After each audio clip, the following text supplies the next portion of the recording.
أعوذ بالله من الشيطان الرجيم بسم اللہ الرحمن الرحیم۔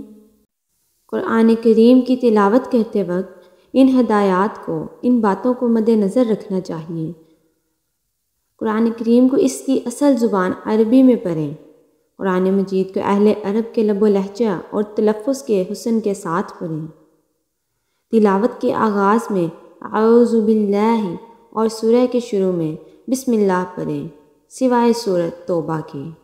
دوران تلاوت سورت شروع ہو جائے تو صرف بسم اللہ پڑھیں۔ دوران تلاوت کوئی دنیاوی بات نہ کریں۔ اگر کوئی بہت ضروری بات کرنی ہو تو قرآن کریم کو بند کریں اور دوبارہ تعوذ پڑھ کر تلاوت شروع کریں۔ دوران تلاوت ایک حرف کو دوسرے حرف سے نہ بدلیں۔ حرکات کو اتنا نہ کھینچیں کہ حروف بن جائیں۔ حروف مدہ کی مقدار پوری ایک الف کے برابر ادا کریں۔ حرکات و سکنات میں تبدیلی نہ کریں۔ پر حروف کو پر اور باریک حروف کو باریک ادا کریں۔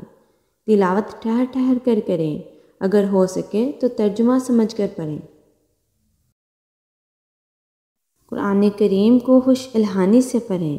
اس طرح قرآن مجید کے حسن میں اضافہ ہو جاتا ہے۔ اختتام تلاوت پر خیر و برکت کی اور قبولیت کے لیے دعا کریں۔ ایک الف کی مقدار عام حالت میں کھلی انگلی کو بند کرنا یا بند انگلی کو کھولنا ہے۔